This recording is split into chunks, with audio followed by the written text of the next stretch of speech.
ስንት ወንጀለኛ ያለ በዚህ ምክንያት ሊከሰስ አይገባም። እርሱ እግዚአብሔር ራሱ ቀብቶኛልና ልታስቆሙኝ አትችሉም። የክራይስት አርሚ ዓለም አቀፍ ቤተክርስቲያን መስራችና ባለራዕይ የሆነው ነብይ እዩ ጩፋ በድጋሚ ያልተጠበቀ መልእክትን አስተላለፈ። ታዲያ የተፈጠረው ምንድነው? በዝርዝር ይዘነዋል። እንት መከሰስ ያለበት ጉዳይ ያለ ሰውን ፈውሳል ተብሎ ሰው ይከሰሳል። ባለቤቱ ባለሱቁ አበጋዙ ዛሬ ገና ነው ክሱ የተጀመረው ብሏል። ፈውስን የምትቃወሙ ሰዎች አትቃወሙ። ምልክት አያስፈልግም የሚል ሰው ራሱ አያስፈልግም በዚህ ዘመን። የኢፌዴሪ ጠቅላይ ሚኒስትር ክቡር ዶክተር አብይ አህመድ ባለቤት የሆኑት ቀዳማዊት እመቤት ዝናሽ ታያቸው ባልተጠበቀ ስፍራ ተገኙ። ስንቶቻችሁ ናችሁ ስለ ቀዳማዊት እመቤት ዝናሽ ታያቸው የምታውቁት? ግን እናንተ ማጣቁት አንድ ሌላ ባህሪ አላት። እግዚአብሔር ምስክር ማጠብቁት ለሁላ ትገኛል። ያንን በጋራ የተስማማንበትን የማክበር ግዴታ አለብን። በህግ ደግሞ ይሄንን እንዲመራ የተሰጠው አካልም ማስከበር አለብን። ሰላም ጤና ይስጥልን ቤተሰቦቻችን፣ ይህ የሮማንስ ሮድ የዩቲዩብ ቻናል ነው። በቻናላችን አዳዲስና ወቅታዊ ትኩስ መረጃዎችን ይዘንላችሁ መጥተናል። እስከ መረጃው ፍጻሜ አብራችሁን ቆዩ። ቻናላችንን ሰብስክራይብ ያላደረጋችሁ ሰብስክራይብ በማድረግና የደወል ምልክቱን በመጫን አዳዲስ መረጃዎችን በፍጥነት ያገኙ። ቪዲዮአችንን ለሌሎች ሼር በማድረግ ቤተሰባዊነቱን ያጠናክሩ።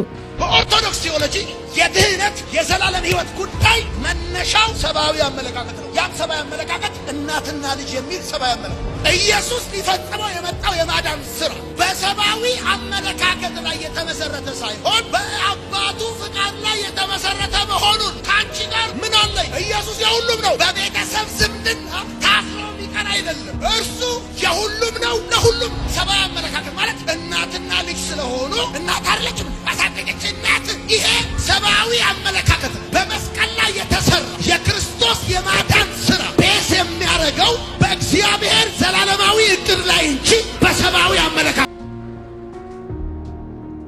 እሷም ተነስታ አርጋ በጌታ ፊት በቀኙ ቆማ ስለኛ ትለምናለች፣ ትማልዳለች።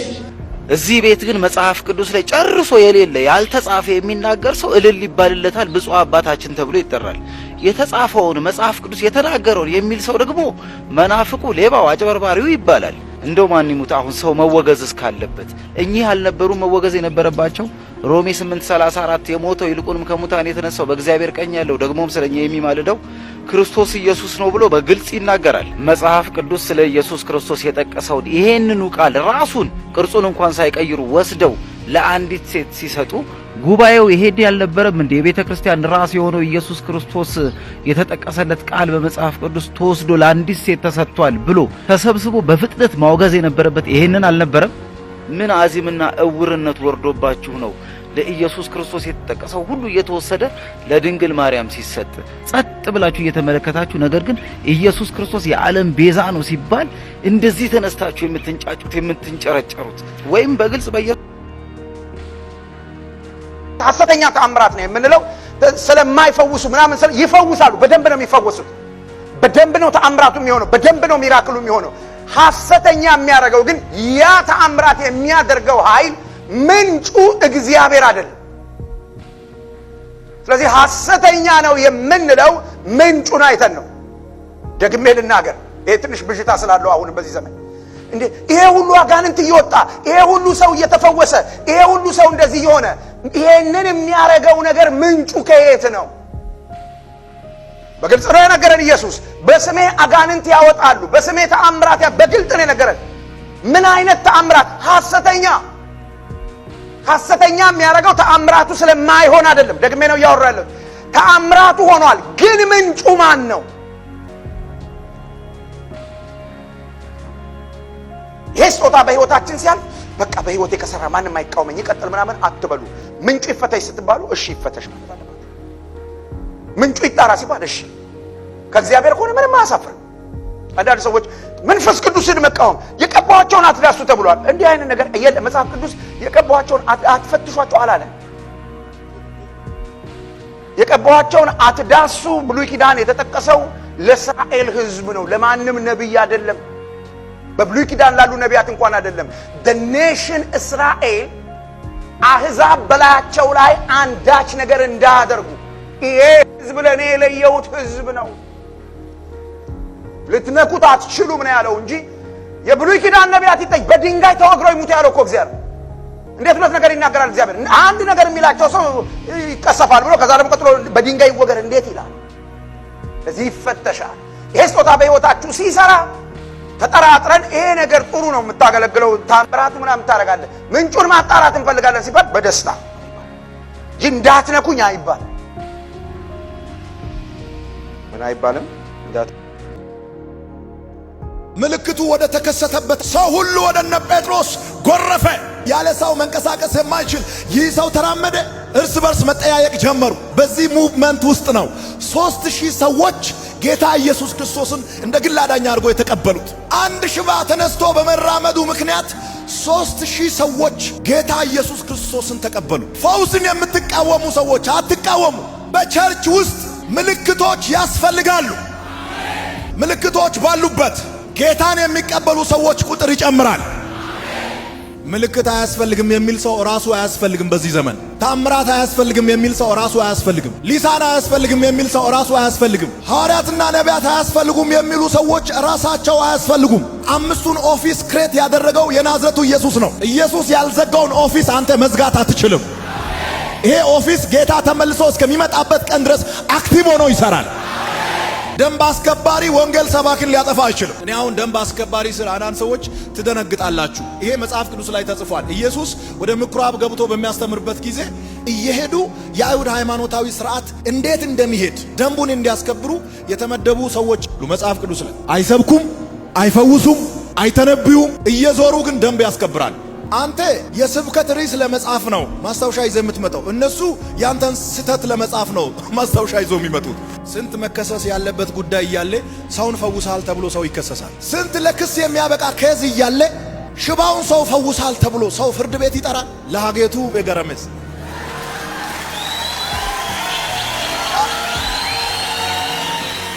ሃጌቱ ማለት አዋን ከበያበክ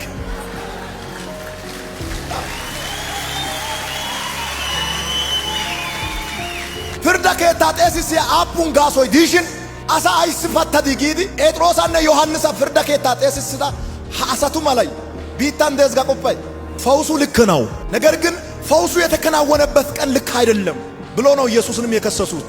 እሺ አንተን እሁድ አትፈውስ ይላል፣ ሰኞ እሱ ይፈውሳል? አይፈውስም እኮ ዘመኑን ሙሉ አይፈውስም፣ ግን በዚህ ቀን አትፈውስ ይላል። ደንብ አስከባሪ ነው ጌታ ኢየሱስ። እንደዚህ ያላችሁ ያንተ አህያ ጉርጓድ ውስጥ ገብቶ እያየ ሰንበት ነው ብለህ ታልፋለህ ወይ አለው። ለምን የሰዎችን ባሊው ከአህያ በታች አርገታ ያለ? እቺ የአብርሃም ልጅ ናት። እንዲህ ብላ ስትሄድ እሁድ ነው ብዬ አላልፍም፣ ሕግን ነው ምሰብረዋል። አህያችሁ ጉርጓድ ውስጥ ገብቶ እያያችሁ ማለፍ እንደማትችሉት ሁሉ ልጆቼ እንደዚህ ዝቅ ብሎ ሲሄዱ እያየው ማለፍ አልችልም። አንተን ውስጥ ደንብ ያስገድዳል፣ እኔን ደግሞ ሕገ መንግስቱ ያስገድደኛል አለ።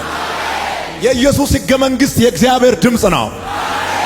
አባቴ እስከ ዛሬ ይሰራል፣ እኔም እሰራለሁ። አትስበክ ለምን ትሉኛላችሁ? ቀኑ አይፈቅድም ለምን ትሉኛላችሁ? ካላንደሩ የዘጋው እናንተ ጋር ነው እንጂ እኔ ጋር አይደለም። የአባቴ ካላንደር እየሰራ ነው። በእኛ ካላንደር ተመላለስ የምትሉኝ ሰዎች መቼም ቢሆን በእናንተ ካላንደር አልመላለስም። ይሄ ነው የኔ ካላንደር። የኢየሱስ ትምህርት ነው የኔ ካላንደር። የኢየሱስ ምልክት ነው የኔ ካላንደር። የእግዚአብሔር ቃል ነው የኔ ካላንደር። የኢየሱስ መንገድ ነው የኔ ካላንደር። አደገኛ ንቅናቄ ቸርቾች ውስጥ ይፈጠራል። አጋንንት ይጮሃል፣ በሽተኞች ይፈወሳሉ። ገና ድብልቅልቁን የሚያወጣ ትንቢት ተናጋሪዎች ይመጣሉ። የኢየሱስን ትንሣኤ መስክሮ እነ ጴጥሮስ ያመጡትን ውጤት ለመቀልበስ የአይሁድ መሪዎች በጣም ዘገይተዋል። ብርድ ልብስ ውስጥ ቆይቶ ብድግ ስሉ 3000 ሰው ጌታን ተቀብሏል። አጠገብ ያለውን ሰው ነካ አርገውና ደንብ አስከባሪዎች ውጤቱን ለመቀልበስ በሚያስችል አቋም ላይ አይደሉም። ኦሬዲ ውጤቱ አልፎ ሄዷል በልልኝ። በነገር በክፋት በተንኮል ከተጠመጠሙበት ቀና ስሉ 3000 ሰው ጌታን ተቀብሏል። አሁን እኔ እያወራ ያለው ሰዎችን አትስማ፣ ሰዎችን አትታዘዝ፣ ሰው እሺ አትበል እያልኩ አይደለም። መታዘዝ ባለበት ትታዘዛለህ፣ መታዘዝ በሌለበት አትታዘዝ። ግልጽ ነው እኮ ጴጥሮስ ምንድነው ያለው? ምዕራፍ 4 ቁጥር 19 አንብብ። አልሰማም አለ። በጣም ረጅም ጽም ላለው ሰውዬ ድንኳን የሚያክል ቀሚስ ለብሶ ለተቀመጠው ለሸንጎ ኃላፊ አንተም ስማ መዳን በሌላ በማንም የለም እምትለውን ጉዳይ አልሰማም ነው ያለው። መስማት ባለብኝ ቦታ እሰማለሁ፣ መስማት በሌለብኝ ቦታ አልሰማም የስብከት ርዕስ ነው። ስንቶቻችሁ ናችሁ ስለ ቀዳማዊ እመቤት ዝናሽ ታያቸው የምታውቁት? እንግዲህ ቀዳማዊ እመቤት ዝናሽ ታያቸው እናንተ ሪቫል ስትቆርጥ ስታስመርቅ ምናምን ነው የምታዩት ከጠቅላይ ሚኒስትሩ ጎን ሆና። ግን እናንተ ማታውቁት አንድ ሌላ ባህሪ አላት። በጣም የሚገርማችሁ ዝናሽ ቀዳማዊ እመቤት ዝናሽ ታያቸው ትላልቅ አገራዊ ፕሮጀክቶች የተጀመሩ ፕሮጀክቶች ሌት ተቀን በሌሊትም በቀንም እዛ ሳይት ጋር በመገኘት በፍጥነትና በጥራት እንዲያልቅ የምትከታተል ሴት ናት። እግዚአብሔር ምስክር። ማጠብቁት ትላልቅ ፕሮጀክቶች ሳይት ቦታዎች ላይ ሁላ ትገኛለች። ተመርቀው የተጠናቀቁ ትላልቅ ፕሮጀክቶች ላይ ሁሉ እየተገኘች ሰራተኞች እያበረታታች በፍጥነትና በጥራት ቶሎ እንዲያልቅ ትኩረት ሰጥታ አይሽ ላይ ይሄ እንደምታዩት አይነት አለች የሥራ ሴት ናት። አንዳንድ ጊዜ የሆነ እናንተ ሚዲያ ላይ የምታዩት ብቻ ነው፣ ከጀርባ ሌላ ባህሪ አላት። እግዚአብሔር ምስክር ይምር ነው። በጣም ትላልቅ የከተማዋ የሀገሪቷ ፕሮጀክቶች ላይ በሌሊት ትገኛለች። ሳይቶችን ትመለከታለች። ቶሎ ጨርሱ፣ ይሄን አድርጉ እያለች ትቆጣጠራለች። በጥራት እንዲያልቁ ምን ጎደለ ብላ። ይሄ ነው ትክክለኛው ባህሪ። እናንተ እንደምታዩት የሪቫን መቁረጥ ምናምን እሷ ነው። በዛ ላይ ሰላም በጣም አብዝታ ስለ ሰላም የምትናገር ሴት ናት። ሰላምን ትወዳለች። ስለ ሰላም ስትሰብክ ነው በብዛት የምትታየው። እና ዝናሽ ታያቸው ከምታዩት በፊትኛ ቀዳማዊ እመቤት የምናውቀው በቃ መሬት አይንካን ምናምን ሲሉ ነው። እሷ ግን ፈጣሪዋን ተንበርክካ በአደባባይ እሱ ነው ያከበረኝ፣ እሱ ነው ለእኔ ክብሬ ብላ መናገር የምትችል ደፋር ሴት ናት። በነገራችን ላይ አምላኩን ከፍ ያደረገ ሰው ወድቆ አያውቅም። ያ ብቻ ሳይሆን የስራም ሴት ናት። አለ ልብ አላት። የስራ የጀግነት ልብ ያላት ሴት ናት። እና በዚች አጋጣሚ ትንሽ ስለ ዝናሽ ታያቸው ልንገራችሁ። በጣም ጀግና ሴት፣ የስራ ሴት፣ ፈጣሪዋን የምትወድ የምታከብር ሴት ናት። እና ቀዳማዊ እመቤት ዝናሽ ታያቸው ስለ ሀገራችን የምታበረከችው ነገር ሁሉ ከልብ እናመሰግናለን። እንወድሽ። ያንን በጋራ የተስማማንበትን የማክበር ግዴታ አለብን። በህግ ደግሞ ይህንን እንዲመራ የተሰጠው አካልም ማስከበር አለበት። የምንጠይቀው ካላስከበረ ነው። እኛ እንደ ኢትዮጵያ ወንጌላውያን ክርስቲያናት ከመጀመሪያውኑ አቋማችን ግልጽ ነው። አሁንም ይሄ በ32 ነው የተወሰነ ውሳኔ ጊዜው ስለቆየ የረሱ ካሉ እንደገና ይሄው እንዲታወቅ እና የምእመናን ለተለያየ ነገር እንዳይጋለጡ። ለምሳሌ መድኃኒት ተከልክለው እኮ የሞቱ ሰዎች አሉ። ሳይፈውሱ ተፈውሳል ተብለው ይሄ እኮ ይቆየን። ይሄን ገዝተህ ብትሄድ ቤት ይበራል ተብሎ እንደሰማሁት ወደ ደቡብ ኢትዮጵያ ቤቱ የተቃጠለበት ሰው አለሻ ሰው። እነዚህ አይነት ሰውም ለምንድን ነው አምላኩን የማያመልከው? ለምን ወደ ቁስ ያዛው? ለምን ሰው ማምለክ ሰዎች እንዲመለኩ ስለምን ይፈልጋል? ይሄ ነውር ነው እና ስለዚህ ለመመለክ መፈለግ ጥሩ አይደለም። ሰውንም ማምለክ የተከለከለ ነው። ይሄ መልአኩ እንኳን ራእይ ላሳየው ዮሐንስ ሊወድቅለት ሲል ተው እኔ ከአንተ ጋር የእግዚአብሔር ባሪያ ነኝ ለሱ ስገድ ብሎ መልአኩ እንኳን አምልኮ ተቃውሟል፣ ስግደት ተቃውሟል። ይሄ ወደ ማምለክ የቀረበ አክብሮት ተገቢነት የለው። ሰው አይከባበር፣ ይሰናደብ፣ ይናናቅ አላልንም። ግን ወደ አምልኮ የቀረቡ አክብሮቶች ከፍርሃት የሚመነጩ አክብሮቶች፣ ከበታችነት ስሜት የሚመነጩ አክብሮቶች ተገቢ አይደለም። አንዳንድ ሰዎችም ምናልባት ይሄን የሚፈልጉት ኢዲ አሚን ዳዳ የዩጋንዳው ፕሬዚዳንት መሰለኝ እና በእንግሊዝ ቅኝ ግዛት ስለነበሩ ነፃ ሲወጣ ተናዷል መሰለኝ። አልጋ አሰርቶ ከላይ ቁጭ ብሎ 4 እንግሊዞችን ከፊትና ከኋላ እንደዚህ ይዘው እንዲሸከሙት አድርጓል። ይሄ መቼም ይሄው ተበቀልኳችሁ፣ ትናንት ገዛችሁን፣ ዛሬ ተበቀልኩ። ይሄ ከበታችነት ስሜት የሚመነጭም ሊሆን ይችላል። በአንድ በኩል ትናንት አባ ከና የሚለኝ የለም፣ ኖር ብሎ የሚያየኝ የለም፣ ማን እንደሆንኩ የሚያቀኝ የለም፣ አሁን ግን ጌታ ይኸውና እንዲያርጎኛል ምናምን ብሎ ከልክ በላይ እሱን ሸፍኖ ለመታየት መሞከር ጉልበቴ ብርታቴ ይሄን አረገልኝ ላለው ለናቡከደነፆርም አልሆነም። አንተ አምላክ ነህ ስሉ ለእግዚአብሔር ክብር ላልሰጠውም ለሄሮድስም አልሆነም። ስለዚህ የእግዚአብሔር ሰዎች ባህሪ ሙሴ በምድር ከነበሩት ሁሉ ትሁት ነው ይላል ቅዱስ። ማን አንተ ሲሉትም እኮ እስቲ በቃ እግዚአብሔር ይለይ ነው ያለው እንጂ ማናቸው እኔ ማን ነው የምትሉ ቀይ ባህርን የከፈሉ ምናምን አላለም። ስለዚህ አይ ቲንክ እድሜም ሊኖር ይችላል፣ ሙሳይንም እጥረት ሊኖር ይችላል። ግን ተረጋግተን ወደ እውነተኛው አምላክ ብንመለስ በጣም ጥሩ ነው። ወንጌላውያን አማኞችም ደግሞ ወንጌላውያን ይሁኑ። ሰው ማምለክ ይተው። ከአንድ ቦታ ወደ ሌላ ቦታ ማራሯጥን ያቁም። ተረጋግተው በየቤተክርስቲያናቸው አምልከው የክርስቶስ ደቀ መዛሙርት ይሁኑ። የሰዎች ሳይሆኑ እውነተኛ የክርስቶስ ተከታዮች እንዲሆኑ የኔ ምክርም ጸሎትም ነው። እንደ ባለስልጣን ማስተማር፣ እንደ ባለስልጣን መስበክ፣ እንደ ባለስልጣን አክት ማድረግ የሚያስፈራችሁ ለምንድን ነው? መጽሐፍ ቅዱሳችን በማርቆስ ወንጌል ምዕራፍ 1 ቁጥር 22 ላይ ሲናገር እንደ ባለስልጣን ያስተምራቸው ነበር እንጂ እንደ ጻፊዎች አይደለምና በትምህርቱ ተገረሙ ይላል። በዚህ በኩል እንደ ሾክ የሚወጉት የአይሁድ ሃይማኖት መሪዎች፣ በዚህ በኩል የሕዝብ አለቆች፣ በዚህ በኩል የሕግ መምህራን ከሚናገረው ቃል ውስጥ ምክንያት የሚፈልጉ የሰይጣንን ክፋት የሚያስንቁ የጨለማውን ዓለም ሐሳብ የሚያስፈጽሙ ሰዎች በሞሉበት በዛ ከተማ ውስጥ በመካከላቸው ሆኖ እንደ ባለስልጣን እኔ እዩ ጩፋ ምን እንደሰበክ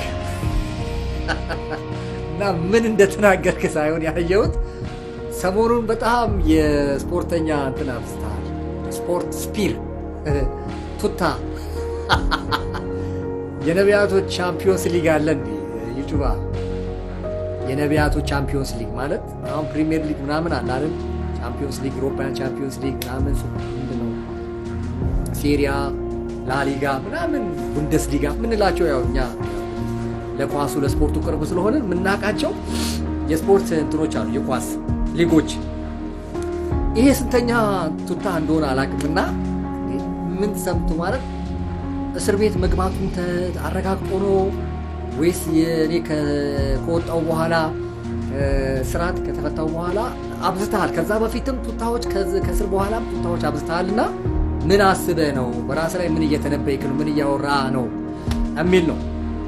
በጣም የሚገርባችሁ እስር ቤት ከታሰርኩ በኋላ ከከሰሱኝ 5 ክሶች ውስጥ አንዱ የማፊያው እዩ ጩፋ ክስ ነበርና ፖሊሱ እዩ ጩፋ ከሶሃል ወይም ክራይስት አርሚ መስራችና ባለራእዩ ባለቤቱ ባለሱቁ አበጋዙ እና ከሶሃል ሲለኝ ምን አልኩት? ዛሬ ገና ነው ክሱ የተጀመረው ሀብሎ አልኩት። ከዚህ በፊት የነበሩ ክሶቼ ዝም ብሎ ውሃ ማያነሱ ገለባ ናቸው አልኩት። ዛሬ ነው ክሱ የተጀመረው፣ የክስ ጦርነቱ የተጀመረው አሁን ነው አልኩት። እና ምን ነው አለኝ። አይ እጠብቃቸው ነበር አልኩት። አሁንም አልኩት የዩ ጩፋን ክስ እየነገረኝ ፖሊሱ ቀጣይ እነማን ሊከሱኝ እንደሚችሉ ኤክስፔክት እያደረኩ ነበር። ነገሌ ወፈፌዎች ሊከሱኝ እንደሚችሉ እርግጠኛ ነበር። ቅርብ ወራጅ ሊስት ላይ ስላሉ ማለት ነው። በ2017 እግዚአብሔር ጉሮሯቸውን ይዞ መርዛቸውን እያስተፋ እያዋረዳቸው ስላለ ማለት ነው። እዛ ሜድ ህዝብ አለ። ይሄ እንደ ኩበት ውሃ ላይ እንዳለ እዚህ የሚዋልል ህዝብ አለ። ምንም የእውነት መሰረት የሌለው የወንጌል መሰረት የሌለው አሰዳቢ ስብስብ የሆነ ህዝብ አለ። የአዲስ አበባ ህዝብ ማለት ነው። መቼም ከክፍለ ሀገር ሄደን አይደለም እነ ሄኖክ ጂፒኤስ ጋር እነ ሲጄ ታምራት ጋር የምንሰበሰበው። እዛ አዲስ አበባ ውስጥ ያለ ትርኪ ምርኪ ህዝብ ነው። እውነት ሲነገረው በዚህ ሰምቶ በዚህ የሚያፈስ ምንም ለእግዚአብሔር ቃል ቦታም ስፍራም የሌለው ህዝብ ማለት ነውና በእነሱ ታጅቦ በለው ጃስ ተብለው ሊከሱኝ እንደሚችሉ ጠብቄ ነበር። እና የዩ ጩፋ ክስ በጣም የሚገርማችሁ ምን የሚል መሰላችሁ? ቅርብ ወራድ ነው ብሎኛል። እንኳንም አወቅ ቅርብ ወራድ መሆነ አየው አይደል? ልክ ኢየሱስ ፈሪሳውያንን እንደተናገረ ላያችሁ ስትታዩ የሃይማኖት መሪ የሃይማኖት ሰባኪ ትመስላላችኋል። በኖራ የተለሰናችሁ መቃብሮች ናችሁ። ውስጣችሁ ሲከፈት የሚጠነባ ግማግም የሞላባችሁ ናችሁ አላችሁ። ይሄንን እኮ ነው ሄደው የመንግስት ተቋም የከሰሱ። አይ ኢየሱስ በጣም ይገርም ነው። ይሄንን ነው ሄደው የከሰሱኝ። መጽሐፍ ቅዱስ የሚናገራቸው መጽሐፍ ቅዱስ የሚዘልፋቸውና የሚገስጻቸውን ነገር ሄዱና ዓለማዊ ተቋም ላይ ፖለቲካ ተቋም ላይ ሄደው ከሰሱኝ ማለት ነው። እና መናገሬን አቆማለሁ። ኢየሱስ የተናገረው ወደ እግዚአብሔር መንግሥት እናንተ ማትገቡ ሌሎችም እንዳይገቡ እንቅፋት የምትሆኑ የነዩ ጩፋ አይነት ቅርብ ወራጆች የትኛውን የመጽሐፍ ቅዱስ ጥቅስ ጠቅሰ እኔን ልትወቅሰኝ ትችላለህ? በየትኛው አቅም ልትከራከረኝ ትችላለህ? በጣም ደስ ያለኝ ከነ ተከታዮችህ ነው። ውሃ ውስጥ እንደገባች አይጥ ዝም ጭጭ ያስባላችሁ። አየህ፣ ከዚህ በፊትም ስናገር የነበረው ይሄንን ነበር። ካውንስሉ የኛ ቢሆን የኛ በእውነት ጌታን የምናመልክ የምንከተል የኛ ቢሆን ካውንስሉ ለነ እዩ ጩፋ አይነት ማፊያ የዘይትና የገስታውስ ነጋዴዎች አንድ ህጋዊ ደብዳቤ ከበቂ በላይ ናት ብዬ ነበር። እነሱን ልክ ለማስገባት ሂዱና በዩ ጩሮ ጉዳይ ላይ ይህንን ተናግሬ ነበር።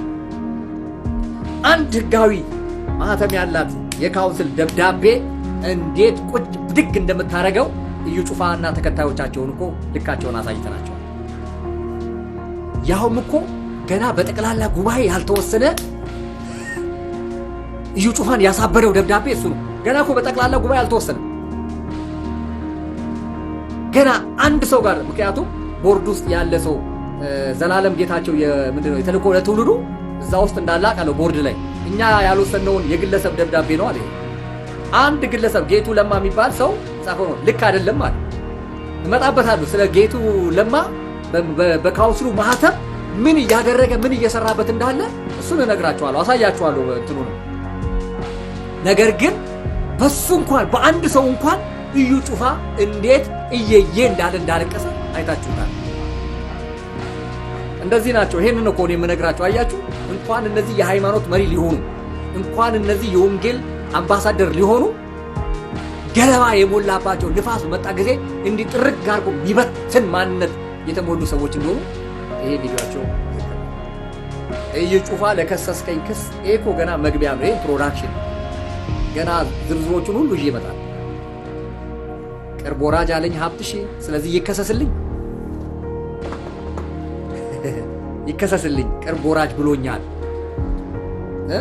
ያንተ ተቋም ጸሎት ቤት ሳይሆን ሱቅ ነው ብሎኛል። ክሶቹ ሲዘጉ እኮ ስለምወስዳቸው አንድ ባንድ እንዲየገለጥኩ አሳያችኋለሁ። ግን ይሄንን እመኑኝ፣ ይሄ የቀረበብኝ ክስ ነው። እዩ ጩፋ ያቀረበው ክስ ቅርብ ወራጅ እና ታዲያ ምን ወራጅ ነህ አንተ? ቅርብ ወራጅ ካልሆንክ ምን አሳበደ? እንዲህ ካንሰር እያልክ እስክትሳደብ ድረስ የልብ እንትናችሁን ዘጋለሁ እስክትል ድረስ ወንድ ነህ አንተ። አየህ፣ አንተ ቤተ ክርስቲያን እንዳልሆነ የምትመራው ይሄ እኮ ነው። አየህ ማሳያው። ለዚህ እኮ ነው በግለሰብ ቤተ ክርስቲያን ተብላ አትጠራም ያልኩት። ለዚህ ነው በግለሰብ በደንብ አሁንም እየመራችሁ ዋጡት ተከታዮቻቸው። ሄኖክ ጂፒኤስ የሚባል ቤተ ክርስቲያን የለችም። የግል ሱቅ ነው፣ የግል ንግድ ነው። ሲጄ ታምራት የሚባል ዮናታን አክሊሉ የሚባል እስራኤል ደንሳ የሚባል ቤተ ክርስቲያን የለም። እነሱ እንደፈለጉ የሚፈልጡ የሚቆርጡባት ቤተ ክርስቲያን የለችም። ቤተ ክርስቲያን የህዝብ የመሪዎች ናት፣ የመሪዎች ናት፣ የህዝብ ናት። እናንተን ጳጳሳት አድርጎ ለሾመባት ነው ተብሎ የተጻፈው እንጂ እንደነ እዩ ጩፋ አይነት አበጋዞች ንግድ የሚሰሩባት ሽቀላ የሚሰሩባት እሷ ቤተ ክርስቲያን ተብላ አትጠራም። ይሄንን መጽሐፍ ቅዱስ እኔ እኮ ለምን ትፈራላችሁ? ምትንቦቆቦቁ አገልጋዮች እናንተ እኔ እኮ ይገርመኛል። ፈሪዎች የእግዚአብሔር መንግሥት አይወርሱም። አለቀ። የእግዚአብሔር መንፈስ ፈሪውን ደፋር ጀግና የሚያደርግ እንጂ እንዲሸማቀቅ የሚያደርግ አንገት እንዲደፋ የሚያደርግ መንፈስ ቅዱስ አልተቀበልንም። ስለዚህ ምንድን ነው እያልኩ ያለሁት? እዩ ጩፋ ቱታ መልበስ አብስተሃል። ምን እንደሰማህ አላውቅም። ምን እንደሰማህ አላውቅም። ከእስር ቤት አካባቢ፣ ከፖሊሶች አካባቢ፣ ከመርማሪዎች አካባቢ ምን እንደሰማህ አላውቅም። ቱታ መልበስ፣ ቢጃማ መልበስ አብስተሃል። ዝግጅት ነው ወይ እያደረግ ያለው ነው እያልኩ ያለሁት። እንግዲህ አስፈራርተሃል፣ ዝተሃል፣ ዘራፍ ያዙ ይልቀቁኝ ብለሃል። ምን እንደምታመጣ እንግዲህ ከጠቅላላ ጉባኤ በኋላ የምንሰማው ይሆናል። እኛ ከጠቅላላ ጉባኤው ነው እንጂ ከአንድ ከሁለት ሰዎች እዛ ካውንስል ውስጥ ተቀጥረው ከሚሰሩ ላይሰንስ ከሚሸጡ ሰዎች መፍትሄ አንጠብቅም። ዘይት በመሸጥ አይደለም የተከሰስኩ። አንተ ዘይት በመሸጥማ የነቀምቴውም ይሸጣል፣ የቢሾፍቱ ደረሰ ላቁም ይሸጣል፣ እነ እስራኤል ደንሳ እነ ዘካርያስም ይሸጣሉ። ገስታውስ ከሆነ ማይሸቅል የለም።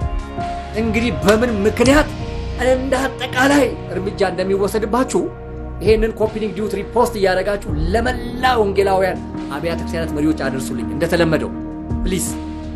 አብሽ ቦረና ነኝ እንደምታውቁት። ዘንድሮ ይለይልናል፣ ምርቱ ከግርዱ ይለይልናል። ስለዚህ አትፍሩ። ኮፒ ሊንክ ዲዩት ሪፖስት አርጉ። እውነትን ግለጡ፣ እውነትን። በቃ የኛ ሃይማኖት ሌብነትን አይፈቅድም። ግለጥ፣ ተናገር። ዘረኝነትን፣ ይሄ ርኩሰትን አይፈቅድም። ተናገሩ እንጂ እየኖራችሁ ተናገሩ። በሌላ ቪዲዮ